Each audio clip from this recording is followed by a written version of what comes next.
ಪಹಲ್ಗಾಮ್ ದಾಳಿಯ ರೂವಾರಿಗಳನ್ನ ಹತ್ಯೆ ಮಾಡಲಾಗಿದೆ. ಉಗ್ರರ ವಿರುದ್ಧ ಮತ್ತೊಮ್ಮೆ ಸೈನಿಕರು ಹಾಗೂ ಕೇಂದ್ರ ಸರ್ಕಾರ ಪ್ರತೀಕಾರವನ್ನ ತೀರಿಸಿಕೊಂಡಿದೆ. 26 ಜನ ಮೃತರ ಪರವಾಗಿ ಕೇಂದ್ರ ಸರ್ಕಾರಕ್ಕೆ ಹಾಗೂ ಸೈನಿಕರಿಗೆ ಅಭಿನಂದನೆ ಸಲ್ಲಿಸುತ್ತೇನೆ ಎಂದು ಪಹಲ್ಗಾಮ್ನಲ್ಲಿ ಹತರಾದ ಮೃತ ಮಂಜುನಾಥ್ ಸೋದರ ಸಂಬಂಧಿ ಡಾಕ್ಟರ್ ರವಿಕಿರಣ್ ಹೇಳಿದ್ದಾರೆ. 2 ತಿಂಗಳ ಕಾಯುವಿಕೆಗೆ ಕೊನೆಗೂ ಅಂತ್ಯ ಸಿಕ್ಕಿದೆ. ನಾಗರಿಕರನ್ನ ಕೊಂದು ಉಗ್ರರು ಆರಾಮಾಗಿ ಓಡಾಡುತ್ತಿದ್ದಾರೆ ಎಂಬ ಭಾವನೆ ನಮ್ಮಲ್ಲಿತ್ತು. ಉಗ್ರರ ಹತ್ಯೆಯ ಮೂಲಕ ಆ ಭಾವನೆ ಕೊನೆಯಾಯಿತು.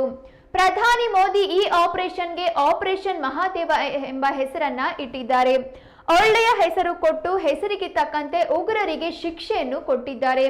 ಕೇಂದ್ರ ಸರ್ಕಾರ ಹಾಗೂ ಸೈನಿಕರ ಈ ಕೆಲಸ ನಮ್ಮ ಮನಸ್ಸಿಗೆ ಖುಷಿ ತಂದಿದೆ ಎಂದು ಹೇಳಿದ್ದಾರೆ.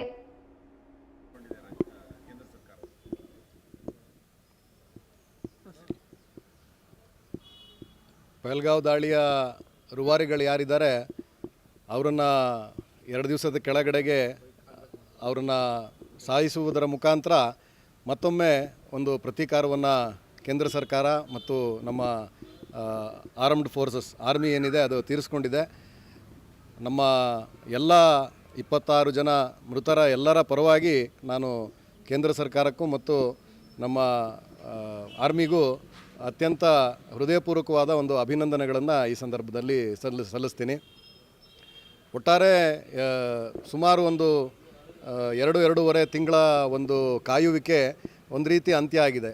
ನಮಗೂ ಎಲ್ಲರಿಗೂ ಎಲ್ಲೋ ಒಂದು ಕಡೆಗೆ ನಮ್ಮ ಆತ್ಮೀಯರನ್ನು ಕೊಂದಂತಹ ವ್ಯಕ್ತಿ ಇನ್ನೂ ಆರಾಮಾಗಿ ಓಡಾಡ್ಕೊಂಡಿದ್ದಾನಲ್ಲ ಅನ್ನೋವಂಥದ್ದು ಒಂದು ಇದಕ್ಕೇನು ಪ್ಲ್ಯಾನಿಂಗ್ ಮಾಡಿದ್ದಾರೆ ಅಂಥವನು ಎಲ್ಲೋ ಒಂದು ಕಡೆಗೆ ಆರಾಮಾಗಿ ತಪ್ಪಿಸ್ಕೊಂಡು ಬಿಟ್ರೇನೋ ಅನ್ನೋವಂಥ ಒಂದು ಭಾವನೆ ಬಂದಿತ್ತು.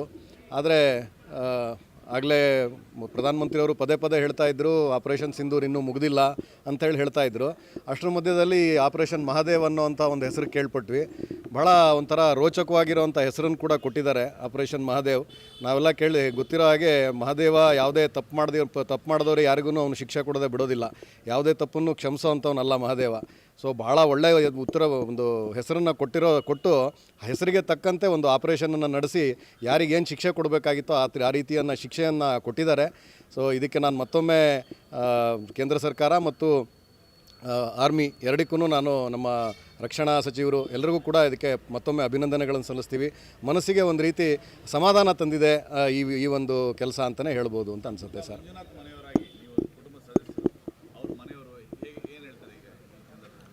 ಸರ್ ಅವರು ಇನ್ನೂ ನಿಜ ಹೇಳಬೇಕು ಅಂದರೆ ಅವರು ಶಾಕಿಂದ ಹೊರಗೆ ಬಂದಿಲ್ಲ ಸರ್. ಅವರಿಗೆ ಪಲ್ಲವಿ ಅವರು ಇರ್ಬೋದು, ಅವ್ರ ತಾಯಿ ಇರ್ಬೋದು, ಅವರಿಗೆ ಈ ಥರದ್ದೆಲ್ಲ ಘಟನಾವಳಿಗಳು ನಡೀತಾ ಇದೆ. ಆ ಘಟನಾವಳಿಗಳು ನಡೀತಾ ಇರೋದು ನಿಜವಾಗ್ಲೂ ಅವರಿಗೆ ಒಂಥರ ಸಮಾಧಾನ ಇದೆ ಅವ್ರ ಮನಸ್ಸಿಗೆ.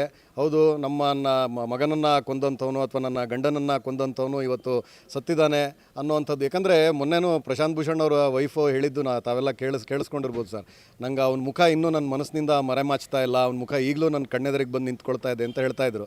ಬರೀ ಒಂದು 30 ಸೆಕೆಂಡ್ 40 ಸೆಕೆಂಡ್ ಅವ್ರ ಮುಖ ನೋಡಿರೋವಂಥದ್ದು ಇಷ್ಟು ಬೀಭತ್ಸವಾಗಿ ಅವ್ರನ್ನ ಕಾಡ್ತಾ ಇದೆ ಅಂದರೆ ಪಾಪ ಅವ್ರ ಮಗನಿಗೂ ಅಷ್ಟೇ, ಪಲ್ಲವಿ ಮತ್ತು ಮಂಜುನಾಥ್ ಅವ್ರ ಮಗನಿಗೂ ಅಷ್ಟೇ ಆ ಒಂದು ಘಟನೆ ಅವರಿಗೆ ಮರೆಯೋದಕ್ಕೆ ಸಾಧ್ಯ ಇಲ್ಲ. ಅವನಿಗೇ ರಕ್ತ ಕುದ್ದಿತ್ತು, ನಾನೇ ಏನಾರು ಮಾಡಬೇಕು ಅಂಥೇಳಿ ಅವನಿಗೆ ಅನಿಸಿತ್ತು ಆ ಕ್ಷಣದಲ್ಲಿ. ಆದರೆ ಅವನೇ ಹೇಳ್ದಾಗೆ ತಾಯಿ ಪಾಪ ಅವಳು ಒಬ್ಬಳೇ ಆಗ್ತಾಳೆ ಈ ಥರದ್ದೇನೋ ಒಂದು ಭಯದಲ್ಲಿ ಅವನು ಸುಮ್ಮನಾದ ಅಷ್ಟೇ. ಬಿಟ್ಟರೆ ಅವನಿಗೆ ಅನಿಸಿತ್ತು ಇವತ್ತು ಏನು ಅವ್ರನ್ನೆಲ್ಲ ಕೊಂದಿದ್ದಾರೆ ಅನ್ನೋವಂಥ ಒಂದು ವಿಚಾರ ಅವರಿಗೆ ಗೊತ್ತಾದ ಮೇಲೆ ನಿಜವಾಗ್ಲೂ ಅವ್ರ ಮನಸ್ಸಿಗೆಲ್ಲ ಸಮಾಧಾನ ಆಗಿದೆ. ನನ್ನ ತಂದೆಯ ಒಂದು ಹಂತಕರನ್ನು ಸರ್ಕಾರ ಬಲಿ ತೆಗೆದುಕೊಂಡು ನಮ್ಮೆಲ್ಲರಿಗೂ ಒಂದು ಒಬ್ಬ ತಂದೆಯಾಗಿ ಅಥವಾ ಅಣ್ಣನಾಗಿ, ಅಂದರೆ ಪಲ್ಲವಿಯ ತಂದೆಯಾಗಿ ಅಣ್ಣನಾಗಿ ಏನು ಕೆಲಸ ಮಾಡಬೇಕಾಗಿತ್ತೋ ಕೇಂದ್ರ ಸರ್ಕಾರ ಅವ್ರ ತಂದೆಯಾಗಿ ಅಣ್ಣನಾಗಿ ಅಂಥ ಒಂದು ಕೆಲಸವನ್ನು ಮಾಡಿ ಅವ್ರ ಮನಸ್ಸಿಗೆ ಒಂದು ಸಮಾಧಾನಕರ ತರುವಂಥ ಕೆಲಸ ಮಾಡಿದೆ. ಅದಕ್ಕಾಗಿ ಅವರ ಫ್ಯಾಮಿಲಿಯವರೆಲ್ಲ ನಿಜವಾಗ್ಲೂ ಆ ವಿಚಾರದೊಳಗೆ ಸರ್ಕಾರದ ಬಗ್ಗೆ ಒಂದು ಅಭಿನಂದನೆಗಳ ಮಾತುಗಳನ್ನೇ ಅವರು ಆಡಿದ್ದಾರೆ ಸರ್, ಅವರು ತಿಳಿಸಿದ್ದಾರೆ.